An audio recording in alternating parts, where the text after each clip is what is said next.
Cara bina dashboard prestasi KPI, keselamatan, kesihatan, pekerjaan. Dashboard ni boleh tahu semua indikator KPI OSH sama ada capai atau tak dari indikator HR, aktif, reaktif, health, safety, environment dan lain-lain.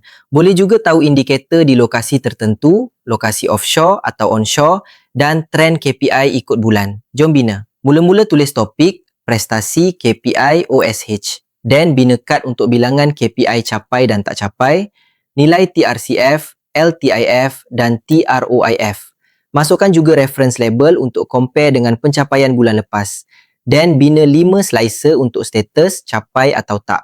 Jenis KPI sama ada health, safety, environment, lokasi sama ada offshore atau onshore, bulan dan lokasi sebenar. Dan bina 4 bacat untuk compare indikator KPI HR, aktif, reaktif, TRCF, LTIF dan TROIF. Masukkan juga capai atau tak di legend supaya diwarnakan yang capai dengan tak capai. Dan bina map untuk lokasi OSHA. Dan bina kolom chart untuk tahu bilangan capai dan tak capai ikut lokasi. Dan bina line chart untuk nilai tiap KPI ikut bulan. Siap? Senang kan? Nak belajar dan custom dashboard seperti ni? Klik profile.